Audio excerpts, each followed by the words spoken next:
જય જીનેન્દ્ર. આપણે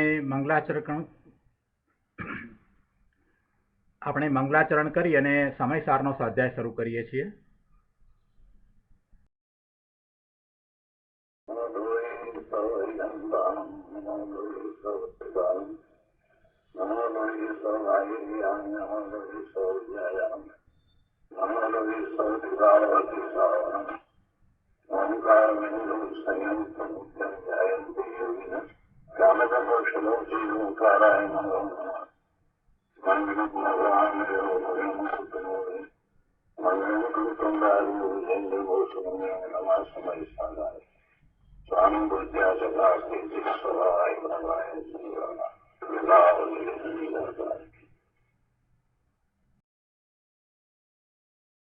સમયસાર ભગવાન કુંકુંદાચાર્ય રચિત સમયસાર તથા ભગવાન અમૃતચંદ્રાચાર્ય રચિત આત્મખ્યાતિ ટીકા કળશ સહિત એનો સ્વાધ્યાય આપણે કરી રહ્યા છીએ. એમાં નિર્જરા અધિકાર ચાલે છે અને નિર્જરા અધિકારમાં ગાથા 232 સુધી આપણે સ્વાધ્યાય કર્યો છે. અત્યારે ગાથા 229 થી શરૂ કરીને કુંકુંદાચાર્ય ભગવાન સમ્યક દ્રષ્ટિના 8 અંગની વાત કરી રહ્યા છે. ગાથા 233માં હવે આપણને ઉપગુહન ગુણની વાત કરે છે, ઉપગુહન અંગની વાત કરે છે. તો ગાથા 233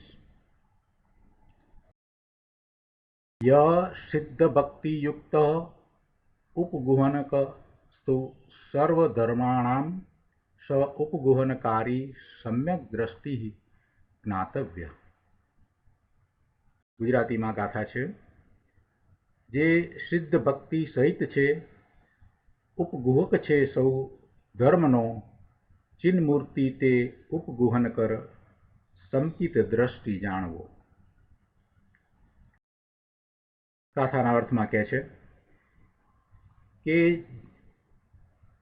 જે ચેતયતા સિદ્ધની શુદ્ધ આત્માની ભક્તિ સહિત છે, ય સિદ્ધ ભક્તિ યુક્ત તું અને પર વસ્તુના સર્વ ધર્મોને ગોપવનાર છે, સર્વ ધર્માણામ ઉપગુહનક અર્થાત એ રાગ આદિ પર ભાવોમાં જોડાતો નથી. જો પર વસ્તુના સર્વ ધર્મોને ગોપવનાર છે, એને ઢાંકનાર છે, એને પ્રગટ થવા દેતો નથી. એનો અર્થ અહીંયા એ છે કે પરનું લક્ષ્ય થતાં જે ભાવ થાય, વિભાવ ભાવ થાય, એવા વિભાવ ભાવને એ પ્રગટ થવા દેતો નથી, એટલે કે એને એવા વિભાવ ભાવ થતા નથી. સર્વ ધર્મોને ગોપવનાર છે, પર વસ્તુના સર્વ ધર્મોને ગોપવનાર છે. આગળ કહે છે કે તે ઉપગુહનકારી સમ્યક દ્રષ્ટિ જાણવો. એવા ઉપગુહનકારીને સમ્યક દ્રષ્ટિ કહે છે. સહ ઉપગુહનકારી સમ્યક દ્રષ્ટિ જ્ઞાતવ્ય. જે ચેતયતા સિદ્ધની ભક્તિ, હવે અહીંયા સિદ્ધની ભક્તિમાં શુદ્ધ આત્માની ભક્તિ એવો ભાવ ભર્યો છે. સિદ્ધની ભક્તિ એટલે પરની ભક્તિ. ભરત ક્ષેત્રને વિશેથી 24 તીર્થંકર ભગવાન થયા. એ બધા વર્તમાનમાં આ 24ના જે 24 તીર્થંકર ભગવાન થયા એ અને દરેક તીર્થંકર ભગવાનના વખતમાં જે કેવળ જ્ઞાન પ્રાપ્ત કરી અને સિદ્ધ થયા તે એ બધા 24 સિદ્ધ અને બીજા એમની સાથે જે કેવળ જ્ઞાન પ્રાપ્ત કરીને સિદ્ધ થયા તે બધા સિદ્ધ, એના આપણે નામ જાણીએ એટલે એમની આપણે ભક્તિ કરીએ. અને આ 24ની પહેલાં પણ બીજા 24 થયા, એની પહેલાં પણ 24 થયા, અને બધાની સાથે પાછા કેટલાય જીવો કેવળ જ્ઞાન પ્રાપ્ત કરીને સિદ્ધ થયા. એટલે અનંત 24 થઈ ભરત ક્ષેત્રના વિષયથી, અને એવા અનંત સિદ્ધો થયા, અને એ સાથે બીજા કેવળી એ પણ બધા સિદ્ધ થયા. એ જ રીતે મહાવિદ્ય ક્ષેત્રથી ઐરાવત ક્ષેત્રના વિષયથી અનંત કાળમાં અનંત તીર્થંકર ભગવાન થયા, અને દરેક તીર્થંકર ભગવાનની સાથે બીજા અન્ય કેવળી થયા, અને એ બધા આયુષ પૂરું થતાં એ સિદ્ધ થયા. કેવળ જ્ઞાન થયા પછીથી જેટલું આયુષ્ય હોય એટલું આયુષ્ય પૂરું થાય પછીથી એ જીવ સીધો એક સમયમાં સિદ્ધ શિલા ઉપર વિરાજી જાય. એટલે એમ અનંત સિદ્ધ થયા. અને એમાંના કેટલાક સિદ્ધ ભગવાનના નામ આપણે જાણીએ, પણ એ તો અતિ અલ્પ કહેવાય. અનંત સિદ્ધ થયા એમાં કેટલાના જાણીએ. એટલે એવા કોઈ એક સિદ્ધ ભગવાનનું નામ લઈને કે 24 સિદ્ધ ભગવાનના નામ લઈને ભક્તિ કરવાની વાત અહીંયા કહી નથી. અથવા તો સમગ્ર સિદ્ધ એ બધાની સિદ્ધ ભગવાનની ભક્તિ કે સ્તુતિ એ વાત નથી. એ તો અહોભાવ છે. અહીંયા તો સિદ્ધ સ્વરૂપ ભગવાન આત્મા પોતે ચૈતન્ય મૂર્તિ છે, એની ભક્તિ એટલે એની એકાગ્રતાની વાત અહીંયા તો કરી છે. એટલે એવી જે એકાગ્રતા કરે છે એ પરવસ્તુના સર્વ ધર્મોને ગોપવનાર છે, એને ઢાંકનાર છે. એટલે એને પ્રગટ થવા દેનાર નથી. એટલે રાગ આદિ પરભાવોમાં એ જોડાતો નથી. અને એમ એ ઉપગુહનકારી સમ્યક દ્રષ્ટિ જાણવો. જો ઉપગુહન એટલે ઢાંકવું એવો અર્થ એક થાય છે. અને સ્થૂળ દ્રષ્ટિથી જ્યારે આપણે સમ્યક દર્શનના 8 અંગનો વિચાર કરીએ છીએ ત્યારે આપણે એમ સમજાવીએ છીએ કે ઉપગુહન એટલે બીજાના દોષોને ઢાંકવા. પોતાની સાથે એવા જે સમ્યક દ્રષ્ટિ હોય કે મુનિ હોય તો એની સાથે બીજા મુનિ વિચરતા હોય તો એમને કોઈક દોષ હોય તો એ દોષને પ્રગટ નહીં કરવો. એ દોષને બધાની સમક્ષ, બીજાઓની સમક્ષ પ્રગટ નહીં કરવો, એને ઢાંકવો. અને પછી એમને સ્થિતિકરણ માટે થઈ અને સલાહ આપવી કે તમને આવો દોષ ન હોવો જોઈએ. એવો આપણે સ્થૂળ અર્થ કરીએ છીએ ઉપગુહન અને સ્થિતિકરણનો. અહીંયા નિશ્ચયથી જે અર્થ છે એ લેવામાં આવ્યો છે કે ઉપગુહન એટલે ગોપવવું. એ વાત તો બરાબર છે, પણ કોને ગોપવવાનું? તો કે પરવસ્તુ પ્રત્યેના જે ભાવ, એટલે પરવસ્તુના સર્વ ધર્મ, એટલે કે રાગ આદિમાં જોડાવું નહીં એમ ગોપવવું છે. પરવસ્તુના સર્વ ધર્મોને ગોપવનાર છે, એટલે કે રાગ આદિ પર ભાવોમાં જોડાતો નથી.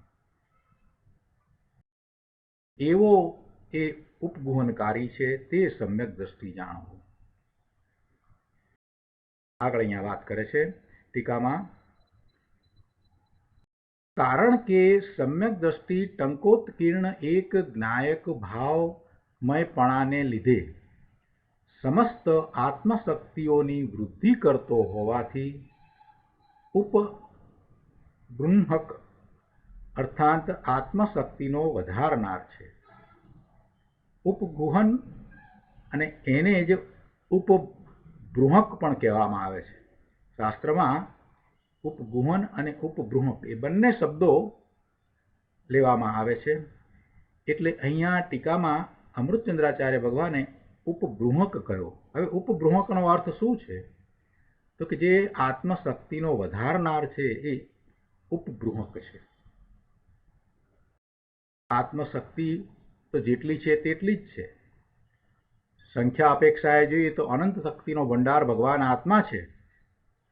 તો પછી એમાં શક્તિનો વધારો કઈ રીતે થાય?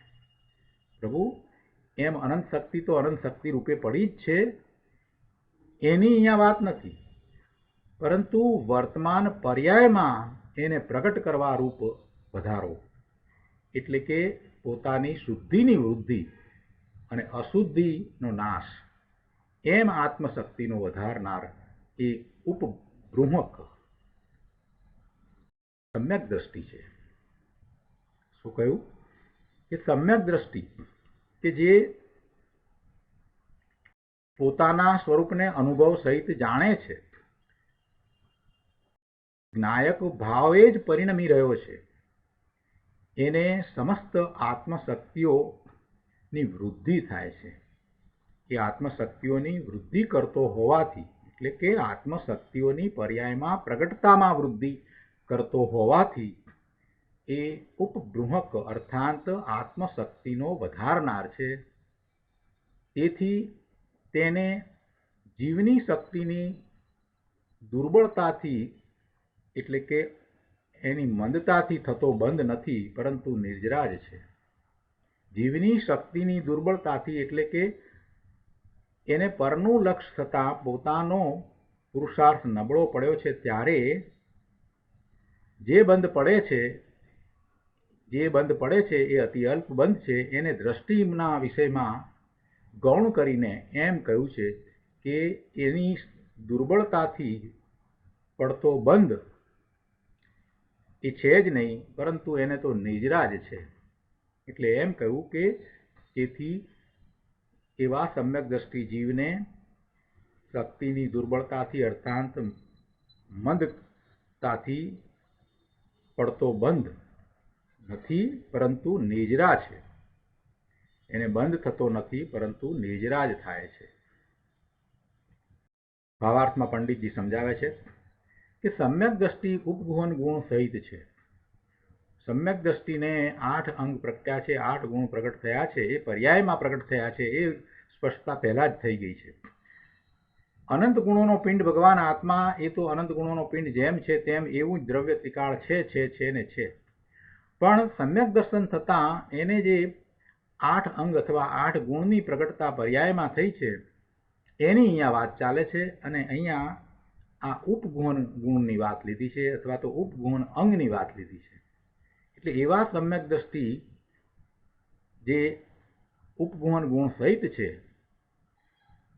એ ઉપગુહન ગુણ એમનો કેવો છે તો કહે છે કે ઉપગુહન એટલે ગોપવવું તે.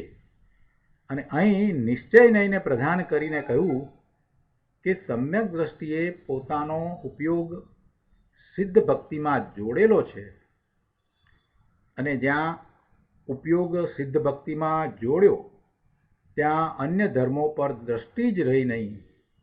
તેથી તે સર્વ અન્ય ધર્મોને ગોપવનાર એવો ઉપગુહક છે. ઉપગુહન ગુણની વાત તો અહીંયા તો પહેલા તો સમજાવી પંડિતજીએ કે ઉપગુહન ગુણ એક એવો છે. ઉપગુહનનો અર્થ શું છે તો કે ઉપગુહન એટલે ગોપવવું. અને અહીંયા શેને ગોપવે છે તો કે નિશ્ચય નહીંથી જો વિચાર કરીએ તો સમ્યક દ્રષ્ટિને પોતાનો ઉપયોગ શુદ્ધ આત્મા તરફ જ રહ્યો છે, સિદ્ધ ભક્તિમાં જોડાયો છે.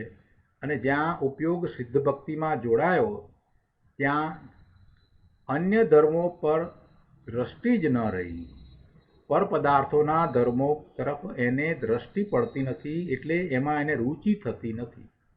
પર વસ્તુના અનેક ગુણો ધર્મો એના પરિણમનો થાય છે. જગતમાં અનંત પદાર્થો છે અને એના બધાના ધર્મો એના પરિણમનો જે થાય છે એ તરફ સમ્યક દ્રષ્ટિનું લક્ષ નથી. એ તરફ એની દ્રષ્ટિ જ નથી. એમાં શું છે શું નથી, કેવું છે, સારું છે ખરાબ છે, ઇષ્ટ છે અનિષ્ટ છે, એવી કોઈ વાત જ નથી.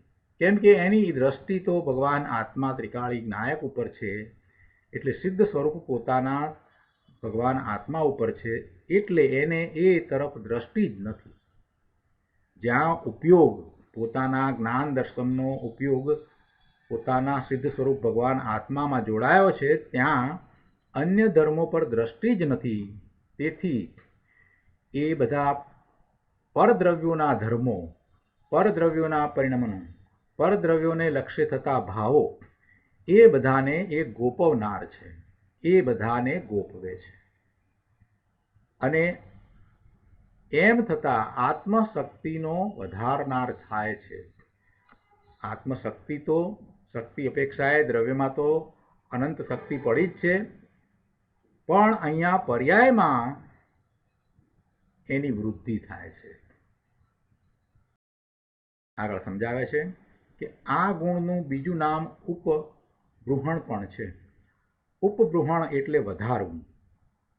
સમ્યક દ્રષ્ટિએ પોતાનો ઉપયોગ સિદ્ધના સ્વરૂપમાં જોડેલો હોવાથી તેના આત્માની સર્વ શક્તિઓ વધે છે. આત્મા પુષ્ટ થાય છે, માટે તે ઉપબૃહણ ગુણવાળો છે. આત્મા પુષ્ટ થાય છે, શક્તિઓ વધે છે. આ બધું જે કહ્યું એ પર્યાયમાં.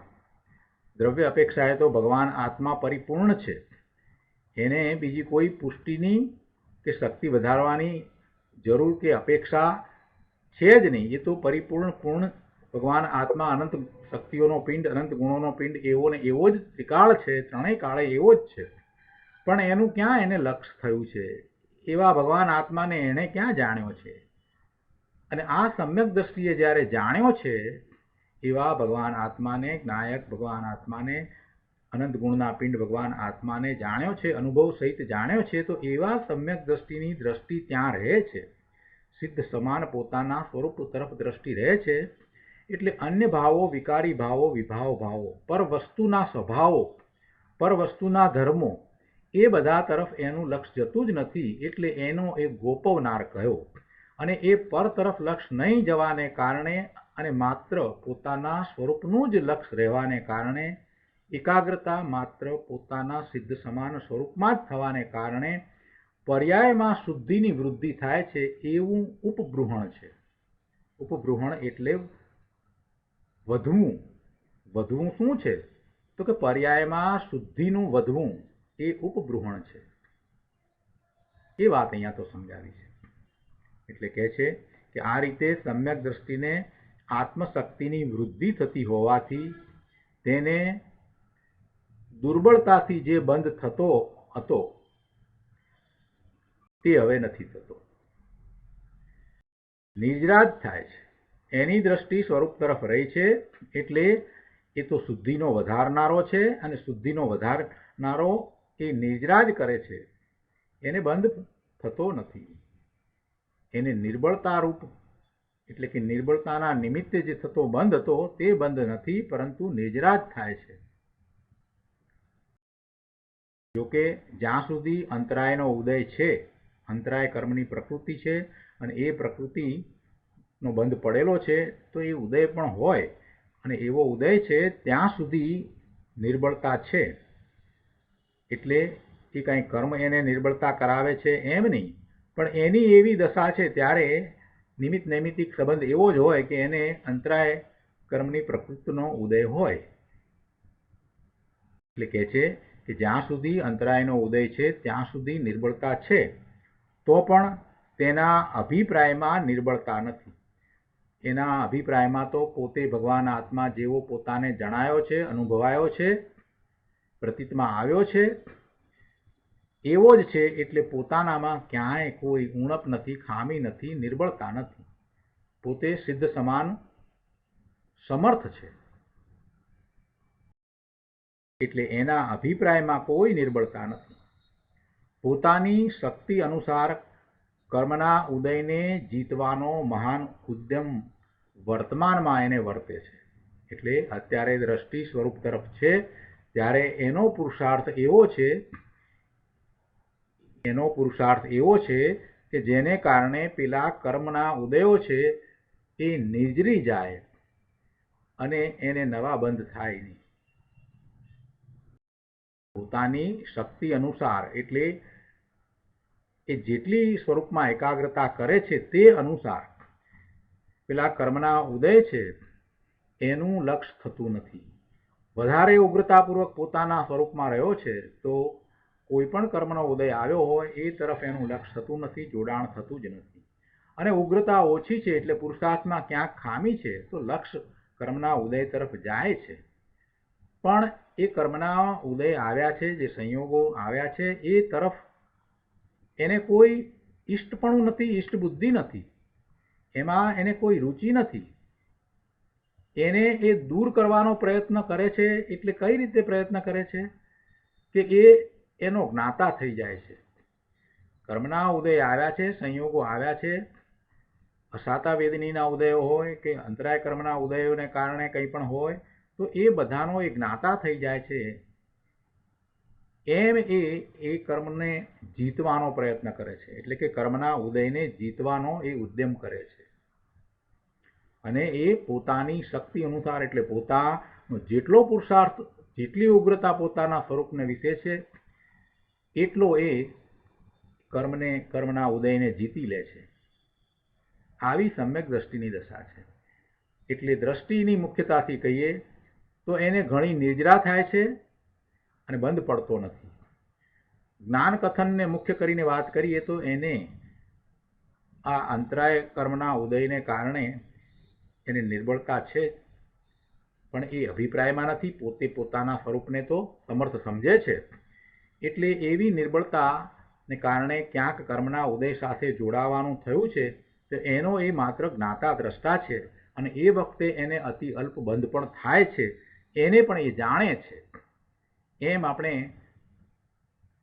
જ્ઞાનની મુખ્યતાથી કથન કરીએ, પણ અહીંયા દ્રષ્ટિને મુખ્યતાથી કથન કરવામાં આવ્યું એટલે એમ કહ્યું કે એને બંધ પડતા નથી અને નિજરા જ થાય છે. પણ ખરેખર નિજરા વધારે થાય છે અને અતિ અલ્પ બંધ પણ એને સમ્યક દ્રષ્ટિને પડે છે. એટલે બંને વાતને આપણે દરેક વખતે યાદ કરી અને સમજીએ છીએ. જ્યાં જે અપેક્ષાએ કથન કરવામાં આવ્યું હોય એ અપેક્ષાએ એને સમજવું જોઈએ. અહીંયા સિદ્ધ ભક્તિનો અર્થ જે કરવામાં આવ્યો છે એ પોતાના સિદ્ધ સમાન સ્વરૂપની ભક્તિ, એટલે એમાં લીનતા અને સ્થિરતાનો પુરુષાર્થ, એવો અર્થ છે. અહીંયા પર એવા સિદ્ધ, આપણે શરૂઆતમાં જ વાત કરી એ પ્રમાણે જેટલા જીવોએ કેવળ જ્ઞાન પ્રગટ કર્યું એ બધા આયુષ્ય પૂરું થતાં સિદ્ધ શિલા ઉપર બિરાજી ગયા. એ આત્માઓ સિદ્ધ શિલાઓ પર દેહ રહિત દશામાં, પૂર્ણ શુદ્ધ દશામાં બિરાજી રહ્યા છે. એવા એ સિદ્ધને આપણે એમનું જે છેલ્લું શરીર હતું ત્યારે જે નામ એમનું હતું એ નામ દઈ અને આપણે એમની ભક્તિ કરીએ, એ તો પરના લક્ષ્ય થતી ભક્તિ છે. આપણે જે મહાવીર સ્વામી ભગવાનનો આત્મા હતો એ આત્મા અત્યારે સિદ્ધ તરીકે ત્યાં સિદ્ધ શિલા ઉપર બિરાજમાન છે. એ આત્માનું કોઈ નામ નથી, એ આત્માને શરીર પણ નથી, એ પૂર્ણ આનંદમાં બિરાજમાન છે. પણ આપણે એ આત્માને અહીંયા મહાવીર સ્વામી તરીકે જાણતા હતા અને પછી મહાવીર સ્વામી ભગવાનની ભક્તિ કરીએ આપણે, મહાવીર સ્વામી ભગવાન સિદ્ધ થયા. પણ ખરેખર તો જ્યાં સુધી એ મહાવીર નામ હતું ત્યાં સુધી એ તીર્થંકર હતા, સિદ્ધ ન હતા. સિદ્ધ થયા પછી ક્યાં શરીર છે અને ક્યાં નામ છે? હરિયંત હતા તો હરિયંત અવસ્થામાં આપણે નામથી જાણતા હતા. એટલે સાચા અર્થમાં સિદ્ધની ભક્તિ કરવી હોય તો એમાં કોઈ નામ આવતું જ નથી. છતાં આપણે એવો વ્યવહાર કરીએ છીએ, મહાવીર સ્વામી ભગવાન સિદ્ધ, પાર્શ્વનાથ ભગવાન સિદ્ધ, એમ આપણે એવો વ્યવહાર કરીને જાણીએ છીએ. પણ અહીંયા આપણે એવી પરના લક્ષ્ય ભક્તિ એટલે અહોભાવની વાત અહીંયા નથી લીધી. એ બધો તો શુભ ભાવ છે. સિદ્ધ ભગવાનની ભક્તિ કે તીર્થંકર ભગવાનની, કેવળી ભગવાનની ભક્તિ, એમના પ્રત્યેનો અહોભાવ, એમના વિનય, એમની પૂજા, આ બધો જે ભાવ છે એ અહોભાવ છે, એ શુભ ભાવ છે. એવા શુભ ભાવની અહીંયા વાત નથી કરી. એવો શુભ ભાવ કરતાં કરતાં એને કાંઈ નિર્જરા થાય એમ વાત નથી કરી. અહીંયા જે કહેવું છે એ તો પોતાના સિદ્ધ સમાન સ્વરૂપની ભક્તિ, એટલે કે એમાં એકાગ્રતા કરતાં એનો ઉપયોગ ત્યાં લીનતા અને સ્થિરતા રૂપ થાય છે. તેથી એનું લક્ષ્ય પરપદાર્થોના ભાવ તરફ, પરપદાર્થોને લક્ષ્ય થતા જે ભાવ છે એના તરફ, પરપદાર્થોના ધર્મો તરફ, પરપદાર્થોના પરિણમન તરફ એનું લક્ષ્ય જતું નથી. અને એમ થતાં એને કર્મની નિર્જરા થાય છે અને શુદ્ધિની વૃદ્ધિ થાય છે. જેટલી જેટલી એકાગ્રતા સ્વરૂપને વિશે કરે છે એટલી શુદ્ધિની વૃદ્ધિ થાય છે. અને પેલી તરફ જે કર્મના ઉદય આવ્યા છે એ ફળ આપે છે, પણ ફળનું એને લક્ષ્ય થતું નથી. એટલે એને એ રીતે અશુદ્ધિનો નાશ થતો જાય છે, એટલે નિર્જરા થતી જાય છે. કર્મરૂપ અશુદ્ધિ, કર્મરૂપ મલિનતાનો એને ક્ષય થતો જાય છે, એમ એને નિર્જરા થાય છે. એટલે આ રીતે નિર્જરાનું સ્વરૂપ જે ગુરુદેવે વર્ણવ્યું છે બે પ્રકારે, કે અશુદ્ધિનો નાશ અને શુદ્ધિની વૃદ્ધિ, એવું નિર્જરાનું સ્વરૂપ છે. એ બંને વાત આમાં આવી જાય છે. ઉપગુહન કહ્યું છે એક તો, અને બીજું ઉપગૃહણ કહ્યું છે. એ બંને રીતે વાત લેવામાં આવી છે. ઉપગુહન જે કહ્યું છે એમાં એ પરનું લક્ષ્ય થતું નથી. પર ભાવો, વિભાવ ભાવો, પરને લક્ષ્ય થતા ભાવો, એ સર્વ ભાવો એને એ ગોપવે છે, એને એ ગોપવે છે, એ વાત લીધી છે. અને ઉપગૃહણ કહી અને એમ કહ્યું કે અસ્થિથી શું થાય છે તો કે એને શુદ્ધિની વૃદ્ધિ થાય છે. કેમ? જેટલો ઉપયોગ અંતરમાં જાય છે એટલી શુદ્ધિની વૃદ્ધિ પર્યાયમાં થાય છે. એટલે આ રીતે બંને વાત સાથે કરવામાં આવી છે. હવે આ ગાથા ઉપર પૂજ્ય ગુરુદેવ કાંજી સ્વામીએ ઘણો વિસ્તાર કર્યો છે. આપણે એ બધો વિસ્તારને પ્રવચન રત્નાકરમાંથી સમજીએ. પ્રવચન રત્નાકર ભાગ 7મો, પાના નંબર 511, ગાથા 233, ટીકા ઉપરનું પ્રવચન.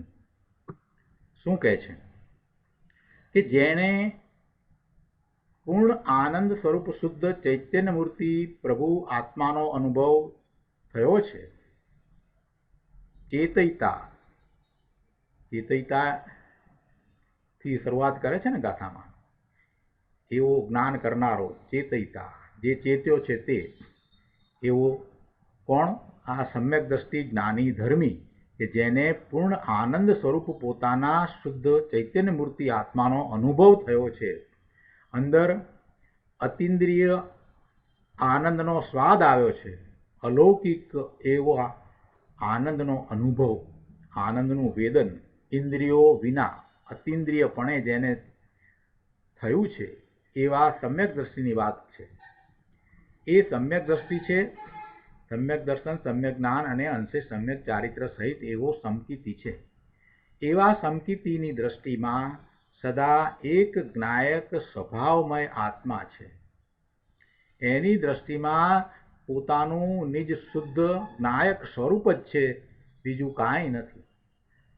ભગવાન આત્મા કાંઈ કરતા નથી, કરવા વાળો નથી, માત્ર જાણવા વાળો જ છે અને પોતે પોતાને જાણવા વાળો છે, આટલી જ વાત છે. અન્ય દર્શનમાં એને કર્તા કહ્યો છે, બીજા ધર્મોમાં જીવને કર્તા કહ્યો છે. જૈન દર્શન એવા કર્તાપણાને સ્વીકારતું નથી. જો એને કર્તા કહેવો હોય તો જેમ કૃપાળુદેવે કહ્યું એ પ્રમાણે પોતે પોતાના સ્વભાવ ભાવનો કર્તા છે. સ્વભાવ ભાવનો કર્તા છે એટલે શું? સ્વભાવને કાંઈ કરવો પડે? અનંત ગુણ છે અને અનંત ગુણોનું પરિણમન છે, એવો જ એનો સ્વભાવ છે. એમાં એને કરવાપણું શું છે? કરવાપણું તો માત્ર એના ઉપયોગને ત્યાં લઈ જવો અને એવા ભાવે રહેવું, એ જ, બીજું કાંઈ કરવાપણું છે જ નહીં. અને એ જ એ કરી શકે છે.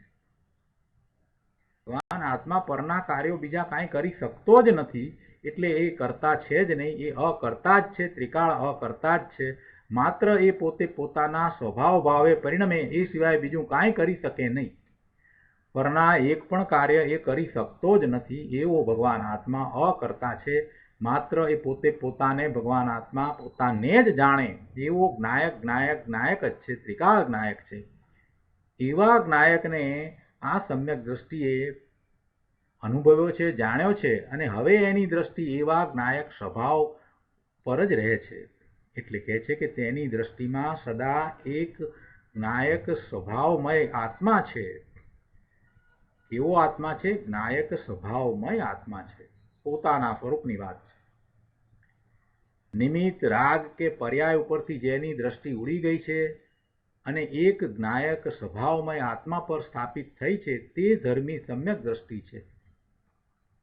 દરેક વખતે ગુરુદેવ પહેલા સમ્યક દર્શનની વાત કરે છે, સમ્યક દ્રષ્ટિની વાત કરે છે, સમ્યક દ્રષ્ટિના ભાવની વાત કરે છે, સમ્યક દ્રષ્ટિની દ્રષ્ટિ ક્યાં છે, કેવી છે, એની વાત કરે છે, અને દ્રષ્ટિનો વિષય કેવો છે એની વાત કરે છે. એ તો દરેક પ્રવચનમાં આવે છે. કોઈ પણ ગાથા સમજાવતા હોય ત્યારે આ વાત તો આવે જ છે.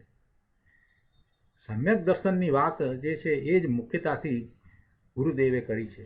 શાસ્ત્રોના બધા સાર એમણે જે આપ્યા એમાં એક જ વાત કરી છે કે સમ્યક દ્રષ્ટિ કેવો હોય અને એવું સમ્યક દ્રષ્ટિપણું કેવી રીતે પ્રગટ થાય. જીવ માત્ર એવો સમર્થ છે, પોતે સમકીતિ થાય એવો સમર્થ છે, અને એ જ આ જીવનમાં કરવા જેવું છે. આ વાત દરેક વખતે કરી છે, એટલે વારંવાર સમ્યક દ્રષ્ટિની વાતને સમજાવી છે. સમ્યક દ્રષ્ટિ શું કરે એટલું બધું સ્પષ્ટ છે.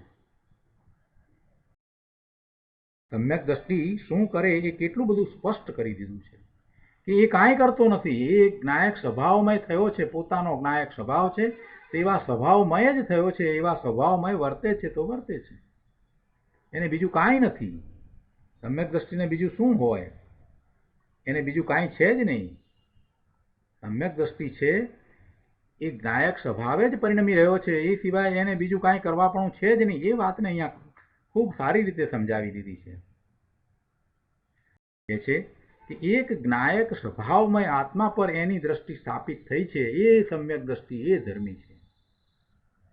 આગળ કહે છે કે એક જ્ઞાયક ભાવમયપણાને લીધે દ્રષ્ટિ માત્ર સ્વરૂપ તરફ જ રહે છે, એવા ભાવે જે પરિણમે છે, માટે સમસ્ત આત્મશક્તિઓની વૃદ્ધિ કરતો હોવાથી. જો હવે આ વાતને સમજાવી છે ગુરુદેવે. એના ઉપર બહુ વિસ્તાર કર્યો છે કે આત્મશક્તિઓની વૃદ્ધિ કયા પ્રકારે છે. આત્મશક્તિની વૃદ્ધિ, આત્મા તો શક્તિ સહિત જ છે, પરિપૂર્ણ છે, અનંત ગુણ છે અને અનંત શક્તિ છે. તો એની વૃદ્ધિ કઈ રીતે છે એ વાતને અહીંયા સમજાવી છે. ગુરુદેવ કહે છે કે જે આ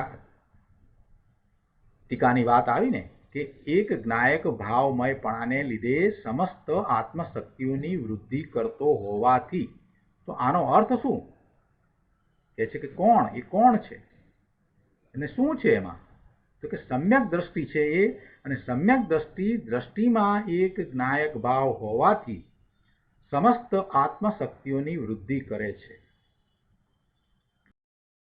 મૂળ પાઠમાં છે ને સિદ્ધ ભક્તિ જુત્તો એમ શબ્દ છે.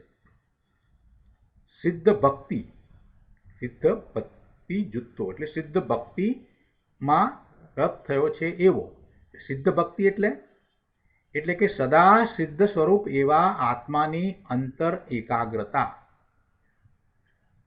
સિદ્ધ સ્વરૂપ પોતાનું એવા પોતાના સ્વરૂપમાં એકાગ્રતા, અંતરમાં એવું પોતાના સ્વરૂપમાં એકાગ્રતા કરીને લીન થવું અને આગળ વધીને સ્થિરતા કરવી, એવી સિદ્ધ ભક્તિ. સિદ્ધ ભક્તિ એટલે પર સિદ્ધની અહીંયા વાત નથી, શુદ્ધ આત્માની એકાગ્રતા રૂપ સિદ્ધ ભક્તિ છે. શું કહ્યું?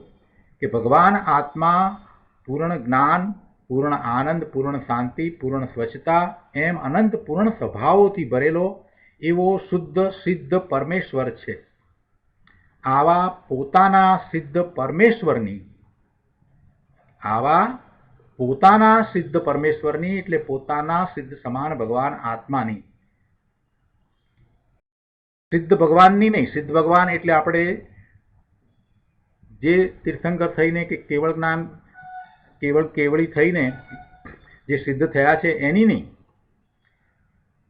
સિદ્ધ ભગવાનની નહીં, પરંતુ પોતાના સિદ્ધ સમાન ભગવાન આત્માની અંતર એકાગ્રતા કરે છે તે સિદ્ધ ભક્તિ છે. ધમકીથી સિદ્ધ ભક્તિ કરે છે. કેવી છે તે સિદ્ધ ભક્તિ? તો કહે છે કે પોતે અંદર શુદ્ધ ચૈતન્યમય સિદ્ધ સ્વરૂપ પરમાત્મા છે, તેનું ભજન કરે છે, તેનું અનુભવન કરે છે, અને તે પરમાર્થે સિદ્ધ ભક્તિ છે. ભજન કરે છે એટલે શું કરે છે?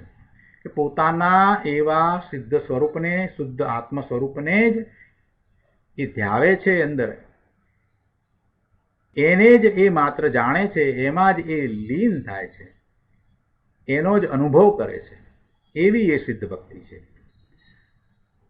પર સિદ્ધ ભગવાનની ભક્તિ એ નહીં, મહાવીર સ્વામી ભગવાનની કે નેમનાથ ભગવાનની કે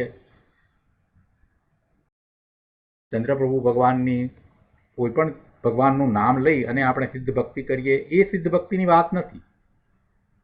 સિદ્ધ ભગવાનની ભક્તિ તે સિદ્ધ ભક્તિ એમ નહીં, કેમ કે એ તો વિકલ્પ છે, વ્યવહાર છે, એમાં તો વિકલ્પ રહ્યો છે, એ વ્યવહાર છે, એ તો શુભ ભાવ છે. અહીંયા તો જે વાત કરી છે એ પોતાના ચૈતન્ય સ્વરૂપ ભગવાન આત્માની લીનતા એવી સિદ્ધ ભક્તિ કરે છે. આગળ કહે છે કે જુઓ, અગાઉની ગાથાઓમાં ચેતયતા એમ આવ્યું હતું, જ્યારે અહીં તો સીધું સિદ્ધ ભક્તિ જૂતો એમ લીધું છે. ચેતયતા એક જ્ઞાયક ભાવમય છે એમ જ્યાં બધી વાત લેવામાં આવી હતી, તો અહીંયા તો કહે છે કે સીધે સીધું લઈ લીધું કે સિદ્ધ ભક્તિ જૂતો એટલે સિદ્ધ ભક્તિ કરે છે, એટલે પોતાના શુદ્ધ સ્વરૂપમાં લીનતા કરે છે. ચેતયતા એક જ્ઞાયક ભાવ છે, એક જ્ઞાયક ભાવમય પોતે થયો છે, એ રીતે વાત હતી. અહીંયા તો સીધી વાત સિદ્ધ ભક્તિથી લીધી છે. અને સમકીથી પોતાનું સ્વરૂપ જે શુદ્ધ ચૈતન્યમય, જે એક જ્ઞાયક ભાવમય છે, તેમાં એકાગ્રતા કરે છે, એવી સિદ્ધ ભક્તિ છે. આ પરદ્રવ્ય જે સિદ્ધ એની ભક્તિની વાત નથી, એ તો વ્યવહાર છે, એ શુભ ભાવ છે. આ તો પોતાની સ્વવસ્તુ જે એક જ્ઞાયક ભાવમય પ્રભુ આત્મા છે, એક જ્ઞાયક ભાવમય પ્રભુ આત્મા છે, તેમાં એકાગ્ર થઈને રહેવું, ઠરવું, લીન થઈ જવું, એને અહીં સિદ્ધ ભક્તિ કહી છે. અને આ શુદ્ધિની વૃદ્ધિનું માંગલિક કહી દીધું કે કઈ રીતે એને શુદ્ધિની વૃદ્ધિ થાય છે, તો એનું આ મંગળ કહ્યું આ ગાથા દ્વારા. ચેતન રૂપ અમૂર્ત સિદ્ધ સમાન સદા પદમેવ.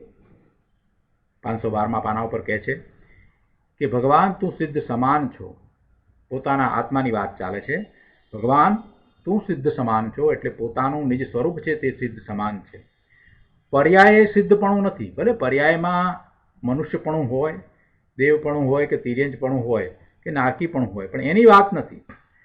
પોતાનું દ્રવ્ય સિદ્ધ સમાન શુદ્ધ ત્રિકાળક નાયક નાયક નાયક છે એટલે એવા પોતાના આત્માને કહે છે કે ભગવાન તું સિદ્ધ સમાન છો. પર્યાય સિદ્ધપણું નથી, પણ દ્રવ્ય સ્વભાવે તું સિદ્ધ સમાન છો, સિદ્ધ સ્વરૂપ જ છો. જો ન હોય તો પર્યાયમાં સિદ્ધત્વ આવે ક્યાંથી? પર્યાયમાં એવી સિદ્ધ દશા પ્રગટ થાય છે ને, કેવળ જ્ઞાન પ્રાપ્ત કરી અને સિદ્ધ દશા પ્રગટ થાય છે. એ ક્યાંથી થાય? એ બહારમાંથી આવે છે, એ અંદરમાં પડ્યું છે માટે આવે છે. એટલે કહે છે કે સિદ્ધ સ્વરૂપ જ છો. જો ન હોય તો પર્યાયમાં સિદ્ધત્વ આવે ક્યાંથી? છે એમાંથી આવે છે. પોતે સિદ્ધ સમાન છે માટે એ સિદ્ધની પર્યાય પ્રગટ થાય છે. માટે તું સિદ્ધ સ્વરૂપ જ છો. આવા પોતાના સ્વરૂપમાં એકાગ્રતા, લીનતા, સ્થિરતા કરતો થકો સમકીતી ક્ષણે ક્ષણે પોતાની જે અનંત શક્તિઓ છે તેની શુદ્ધિની વૃદ્ધિ કરે છે. એવા પોતાના સિદ્ધ સમાન સ્વરૂપમાં એકાગ્રતા કરે છે અને એકાગ્રતા કરતા ત્યાં એ રોકાય છે એટલે લીનતા કરે છે. અને જો હંમેશને માટે રોકાઈ જાય છે તો સ્થિરતા કરે છે, તો એને કેવળ જ્ઞાન થાય છે. પણ એકાગ્રતા કરે છે, લીનતા કરે છે, તો જેમ જેમ જેમ જેમ એ એકાગ્રતાને લીનતા કરતો જાય છે તેમ તેમ એની અનંત શક્તિઓ છે એની શુદ્ધિની વૃદ્ધિ થાય છે, નિર્જરા થાય છે.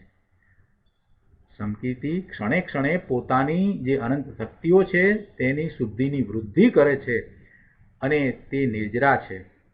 શુદ્ધિની વૃદ્ધિ એ નિર્જરા છે. અશુદ્ધિ અને મલિનતાનો ક્ષય, નાશ થવો, એનું ઘટવું, એમ જે કહ્યું એ તો નાસ્તિથી કહ્યું. અને અસ્થિથી વાત કરીએ તો શુદ્ધિની વૃદ્ધિ એ નિર્જરા છે. સંવરમાં શક્તિની અંશે નિર્મળતા પ્રગટ થઈ હતી અને હવે અંતરલીનતા, અંતરરમણતા વડે શક્તિની શુદ્ધિની વૃદ્ધિ કરે છે. શું કહ્યું? સંવરમાં એટલે કે જ્યારે પોતાના ધ્રુવ પર દ્રષ્ટિ કરી અને સ્વરૂપનો અનુભવ કરતો હતો ત્યારે એને સંવર હતો. એટલે કે એને આશ્રવ થતા ન હતા એવા સંવરની દશા હતી. એવા સંવરમાં એને શક્તિની અંશે નિર્મળતા પ્રગટ થઈ હતી. હવે એ ત્યાં લીનતા કરે છે, અંતરલીનતા, પોતાના સ્વરૂપમાં રમણતા કરે છે, સ્વરૂપમાં જ રહે છે. એટલે જે અંશે નિર્મળતા પ્રગટ થઈ હતી એની વૃદ્ધિ થાય છે. એમ એ શક્તિની શુદ્ધિની વૃદ્ધિ કરે છે. આવો મુક્તિનો માર્ગ છે. આગળ અહીંયા કહે છે કે સમસ્ત શક્તિઓની એટલે આચાર્ય ભગવાન શું કહેવા માંગે છે કે એક જ્ઞાયક ભાવમયપણાને લીધે સમસ્ત આત્મશક્તિઓની વૃદ્ધિ કરતો હોવાથી એ નિર્જરા કરે છે. એટલે સમસ્ત એટલે શું? પોતાની શક્તિઓ તો અંદર પડી જ છે, એનો અનુભવ પણ એને છે, પણ વર્તમાન પર્યાયમાં એને એ પ્રાપ્ત કરે છે. એમ એ શુદ્ધિની વૃદ્ધિ છે.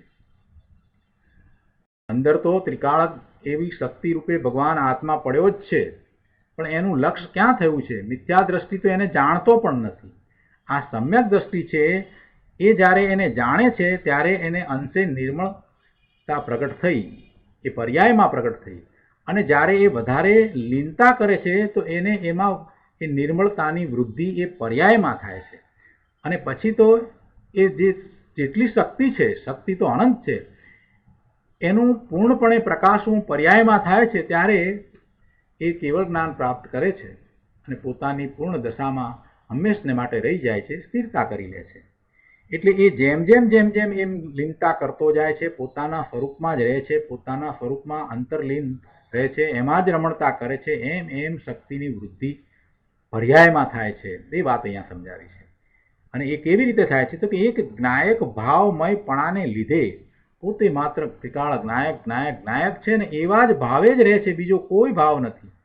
એક જ્ઞાયક ભાવમયપણાને લીધે સમસ્ત આત્મશક્તિઓની વૃદ્ધિ કરે છે. આ વાત કરી એટલે કોઈએ અહીંયા પ્રશ્ન કર્યો કે એટલે સર્વગુણાંશ તે સમ્યક્ત્વ એમ ને? જો આ વાત જુદી છે. સર્વગુણાંશ તે સમ્યક્ત્વ એ તો સંકિતની વાત છે. ગુરુદેવ કહે છે કે જુઓ એ વાત જુદી છે, એ તો સંકિતની વાત છે. જ્યારે અહીં તો વૃદ્ધિની વાત છે. ત્યાં તો સમ્યક્ત્વ શું છે?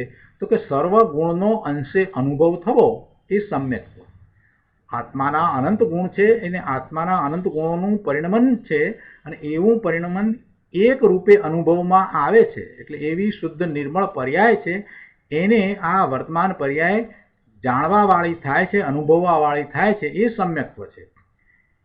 એ એક એક ગુણ એમ કરીને નહીં, એ અનંત ગુણો સર્વ ગુણોનું પરિણમન એને એક રૂપે અનુભવમાં આવે છે. એવી શુદ્ધ નિર્મળ પર્યાયનો એને વર્તમાન જ્ઞાનની પર્યાયમાં અનુભવ થાય છે, એ સમ્યક્ત્વ છે. એટલે એ સર્વ ગુણાંશ તે સમ્યક્ત્વ જે કહ્યું કૃપાળુદેવે એમાં સંકિતની વાત છે. સંકિત શું છે એની વ્યાખ્યા આવી જાય છે. એ વખતે અનુભવમાં શું આવે છે એ કહ્યું છે કે સર્વ ગુણોનો અંશે એમાં અનુભવ થાય છે, એ વાત છે. અહીંયા જુદી વાત છે. અહીંયા તો વાત શું કરવી છે કે અહીં તો વૃદ્ધિની વાત કરવી છે. નિજરા અધિકાર છે ને, એટલે અહીંયા જુદી વાત છે, નિજરાની વાત છે. અહીંયા કહેવું છે કે સંકિતી જે છે એ વાત બરાબર છે કે સર્વગુણનો અનુભવ કરનારો, અંશે અનુભવ કરનારો સંકિતી છે, એ વાત બરાબર છે. પણ એ સંકિતી હવે પોતે શું કરે છે અને એ નિર્જરા અધિકાર છે એટલે શુદ્ધિની વૃદ્ધિ કઈ રીતે કરે છે એ વાત અહીંયા તો સમજાવી છે. એટલે ગુરુદેવ કહે છે કે એ તો સંકિતીની વાત છે, જ્યારે અહીં તો વૃદ્ધિની વાત છે. નિજરા અધિકાર છે ને તેને સંકિત તો થયું છે, એટલે અહીંયા જે વાત લીધી છે એ સંકિતીની જ છે. એને સંકિત તો થયું છે. એ તો અહીંયા પહેલા કહ્યું ને કે સમ્યક દ્રષ્ટિ એક જ્ઞાયક ભાવમયપણાને લીધે એમ કરીને વાત કરી. એને સંકિત થયું છે એવો સમ્યક દ્રષ્ટિ માત્ર જ્ઞાયક ભાવે પરિણમે છે, એ વાત લીધી. અને હવે શું થાય છે એ વાત ચાલે છે. એના ગુણો જે પર્યાયમાં પ્રગટ થઈ રહ્યા છે એની વાત ચાલે છે. એટલે એ સમ્યક દ્રષ્ટિ થયો છે એટલી શુદ્ધતા તો છે, અનુભવ થયો છે એટલે એ તો શુદ્ધતા તો છે, એનો અનુભવ પણ છે. પણ હવે શક્તિઓની શુદ્ધતાની પર્યાયમાં વૃદ્ધિ કરે છે એમ કહેવું છે. શક્તિઓની શુદ્ધતાની પર્યાયમાં વૃદ્ધિ કરે છે એમ કહેવું છે. સ્વ આત્માની અનંત શક્તિઓ છે તો જેટલી અનંત ગુણરૂપ શક્તિઓ છે તેની પ્રગટ શુદ્ધતાની વૃદ્ધિ કરે છે. જો પ્રગટ શુદ્ધતાની વૃદ્ધિ એટલે પર્યાયમાં શુદ્ધતાની વૃદ્ધિ.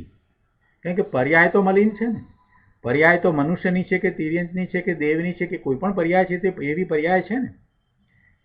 એટલે અહીંયા શું કરે છે કે પેલી અનંત શક્તિઓ તો છે, એ તો એનું દ્રવ્ય ત્રિકાળ શુદ્ધ છે, એટલે એવી શક્તિઓનો પિંડ ભગવાન આત્મા એ તો છે ને છે જ. સ્વ આત્માની અનંત શક્તિઓ છે તો જેટલી અનંત ગુણરૂપ શક્તિઓ છે તેની પ્રગટ શુદ્ધતાની વૃદ્ધિ કરે છે એમ વાત છે. એટલે પર્યાયમાં એનો વિકાસ થાય છે. વસ્તુ સાથે એકપણાની દ્રષ્ટિ તો થઈ છે. વસ્તુ એટલે ભગવાન આત્મા એના રૂપ પોતે થયો છે એટલે એને એકપણાની દ્રષ્ટિ તો થઈ છે. હવે તેમાં જ રમવા રૂપ એટલે રમણતા રૂપ અથવા તો ચરવા રૂપ, લીનતા રૂપ અને આગળ વધીને પછી સ્થિરતા રૂપ એકાગ્રતા કરીને પ્રગટ શુદ્ધતામાં વૃદ્ધિ કરે છે. એમ એને શુદ્ધિની વૃદ્ધિ થાય છે. કુંદકુંદાચાર્ય ભગવાનની આ તો વાણી છે. પ્રભુ આગળ કહે છે કે ભગવાન સમ્યક દ્રષ્ટિ એટલે જે એક જ્ઞાયક ભાવનો સ્વામી થયો છે, એક જ્ઞાયક ભાવનો સ્વામી થયો છે અને જેની અનંત શક્તિઓ નિર્મળપણે પ્રગટી છે તે સમ્યક દ્રષ્ટિ છે. એવા સમ્યક દ્રષ્ટિની વાત છે કે સર્વ ગુણાંશ તે સમ્યક્ત્વ, જે એમ પહેલા કૃપાળુદેવે જે વાત કરી છે એવો સમ્યક દ્રષ્ટિ પોતે જ્ઞાયક ભાવનો સ્વામી છે. સર્વ ગુણાંશ તે સમ્યક્ત્વ એમ શ્રીમદ રાજચંદ્રજીએ કહ્યું છે ને. એટલે સર્વ ગુણાંશ એટલે શું? એટલે કે જે અનંત શક્તિઓ છે તેની અંશે વ્યક્તતા, એનો અનુભવ એ સમ્યક દર્શન થતાં થઈ જાય છે. એટલે એવો જેને અનુભવ થયો છે, એની વ્યક્તતા થઈ છે, એવો અનંત ગુણનો અનુભવ થવો, અનંત શક્તિઓનો અંશે અનુભવ થવો, એ શક્તિઓની અંશે વ્યક્તતા થવી, એ સમ્યક દર્શન થતાં થાય છે. અને એ જેને થયું છે એ સમ્યક દ્રષ્ટિ ધર્મી છે. પણ અહીંયા આગળ બીજી વાત છે. એવા સમ્યક દ્રષ્ટિ વિશેની આગળ વધારે શું વાત છે, એ શું કરે છે, એ કેવી રીતે શક્તિની વૃદ્ધિ, એટલે પર્યાયમાં શુદ્ધિની વૃદ્ધિ કઈ રીતે કરે છે, એ વાત અહીંયા તો લીધી છે. પણ અહીં તો શક્તિઓની અંતર એકાગ્રતા વડે વૃદ્ધિ થવાની વાત છે. ધર્મની આવી વાત બીજે ક્યાંય નહીં મળે. ગુરુદેવ કહે છે કે સમ્યક દ્રષ્ટિ એક જ્ઞાયક ભાવપણાને લીધે સમસ્ત આત્મશક્તિઓની વૃદ્ધિ કરતો હોવાથી ઉપબૃહક અર્થાત આત્મશક્તિનો વધારનાર છે. ઉપબૃહક છે એટલે આત્મશક્તિઓનો વધારનાર છે. પર્યાયમાં શુદ્ધિની વૃદ્ધિ કરે છે એમ શક્તિનો વધારનાર છે. શું કહ્યું?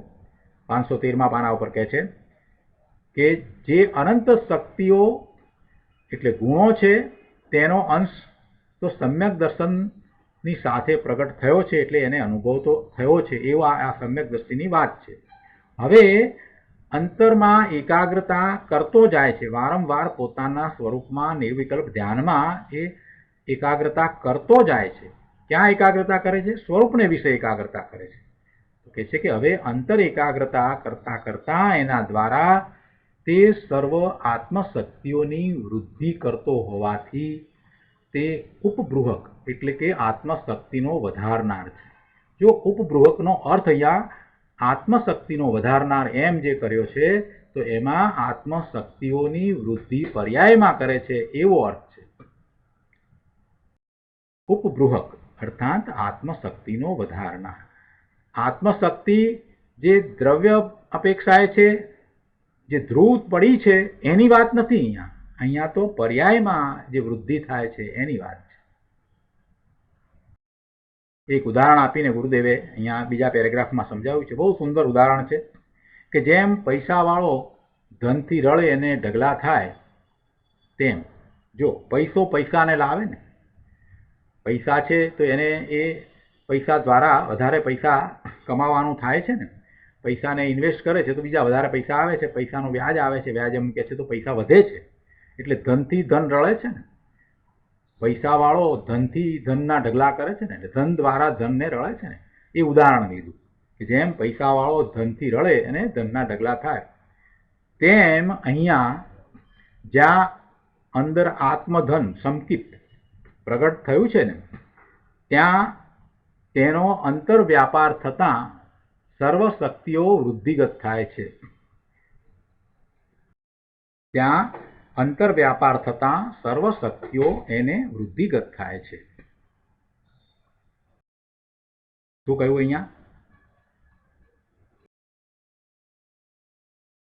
કે જેમ પૈસાવાળો એ ધનથી ધનને રળે છે, એવી રીતે ધન દ્વારા ધનને રળે છે.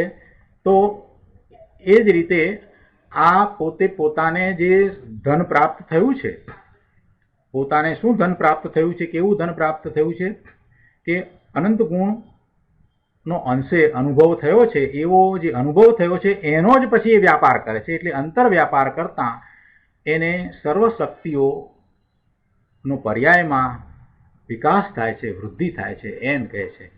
આપણે અહીંયા 1-2 મિનિટનો જરા બ્રેક લઈશું, અનિવાર્ય કારણને લીધે 1 કે 1.5 મિનિટમાં આવી.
વિક્ષેપ માટે ક્ષમા માગું છું. આપણે અહીંયા વાત કરતા હતા કે જેમ પૈસાવાળો ધનથી ધન રળે અને ઢગલા થાય, તેમ